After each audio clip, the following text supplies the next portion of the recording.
Welcome everyone. तो जैसे कि देख पा रहे हैं आप लोगों के सामने दिख रहा हो क्वेश्चन पेपर जो कि वीव्यू का है।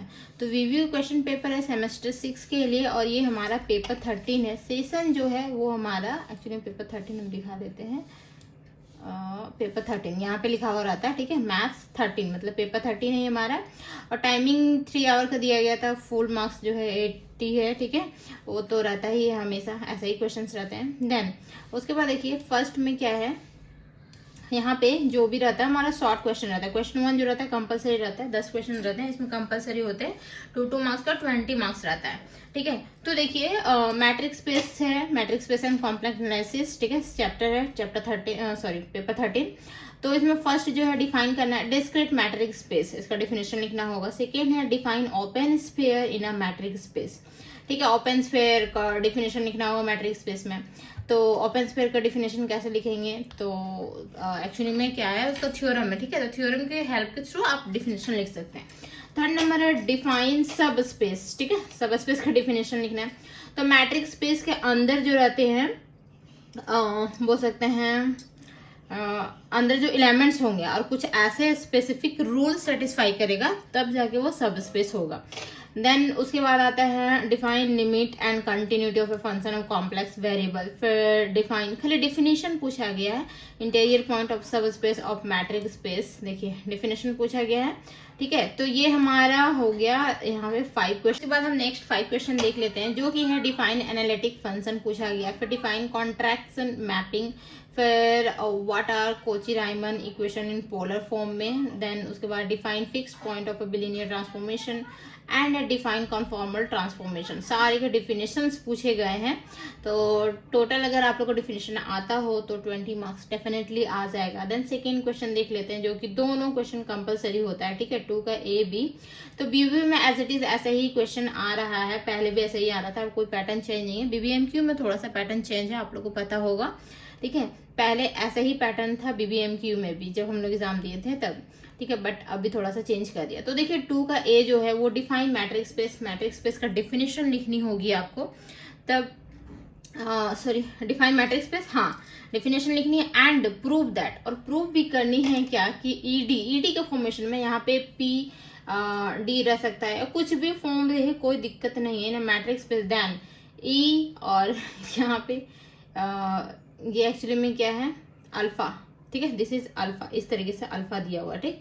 अल्फा वेयर जो ये टर्म है ये कुछ इस तरीके से डिफाइन है, ये वाला हम बताए हुए थे। और ये इंपॉर्टेंट में भी हम क्वेश्चन दिए हुए थे कि इसको मैट्रिक्स स्पेस प्रूफ करना होगा। कैसे प्रूफ करेंगे, तो मेरा अगर इंपॉर्टेंट क्वेश्चन पेपर आप लोग देख के गए होंगे तो बहुत इजीली आप लोग कर पाए होंगे। सेकंड में है proof that the matrix space each open sphere is an open set, ये भी हम दिए हुए थे, ठीक है। देन उसके बाद आते हैं थर्ड नंबर में in metric space X proof that any union of open set is open in X, ठीक है। तो एक्स डी एक्स बोल सकते हैं तो मैट्रिक्स स्पेस में ही।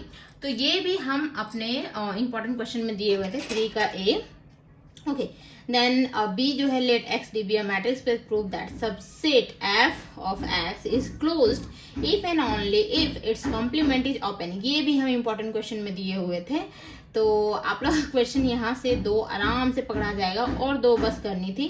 तो देखिए यहाँ पे जो है एक हमारा है यहाँ पे जो बोले थे कि लॉन्ग क्वेश्चन जो होता है, तो state and proof Banach fixed point theorem तो 20 मार्क्स का। तो ये 3 क्वेश्चन इजीली आप लोग पकड़ सकते थे, ये भी हम दिए हुए थे, ठीक है। तो 3 क्वेश्चन आराम से आप लोग कर सकते थे, फर्स्ट ही 2 3 4 आराम से कर सकते थे अगर मेरा इंपॉर्टेंट क्वेश्चन देख के गए होंगे तो। मैं 5th नंबर में तो देख पा रहे हैं यहाँ पे कॉम्प्लेक्स से पूछ दिया गया है। तो 3 क्वेश्चन जो है मैट्रिक्स स्पेस से पूछा, बाकी जो है यहाँ 4 क्वेश्चन कॉम्प्लेक्स से पूछ दिया गया है, ठीक है। तो Z1 Z2 भी 2 कॉम्प्लेक्स नंबर है, then prove that this one, ठीक है। तो ये भी हम इंपॉर्टेंट में दिए हुए थे किस तरीके से इसको प्रूव कर सकते हैं। Determine the region of Argand plane with Argand plane जो है विथ दिस वन, ये भी इजी था, ये फर्स्ट चैप्टर ही है कॉम्प्लेक्स नंबर का, उससे ही क्वेश्चन है, ठीक है। Then 6 number state and prove the necessary condition for F of Z to be analytic, ये एनालिटिक मतलब दूसरा चैप्टर है। Prove that the function this one satisfy Laplace differential equation and determine the corresponding analytic function u plus iv। फिर define cross ratio of 4 point, prove that this one is invariant under billionaire transformation. तो यहाँ से देख पा रहे हैं कि complex number से 4 क्वेश्चन है, ठीक है। एंड लास्ट वन क्वेश्चन जो है वो है हमारा 8 नंबर, जो कि है prove that the product of two bilinear transformation is again a bilinear transformation. ये भी बहुत बार पूछता है। तो ये जो था वो लॉन्ग क्वेश्चन था। मतलब यहाँ पे टोटल लॉन्ग क्वेश्चन देखे जाए तो 3 इस पेपर में पूछा गया है लॉन्ग क्वेश्चन, और बाकी जो है वो 10 मार्क्स का क्वेश्चन था, बाकी 3 20 मार्क्स का क्वेश्चन है, ठीक है। तो जो आपको अच्छा लगे, जो आप लोग कर सकें, वो तो किए होंगे डेफिनेटली, ठीक है। और अगर मेरा इंपॉर्टेंट क्वेश्चन देख के गए होंगे तो आराम से कर लिए होंगे इजीली। तो थैंक यू सो मच यहाँ तक बनने के लिए, और चैनल को जरूर सब्सक्राइब कर लीजिएगा। और पेपर 14 भी हम जल्दी अपलोड कर देंगे। तो टाटा बाय बाय।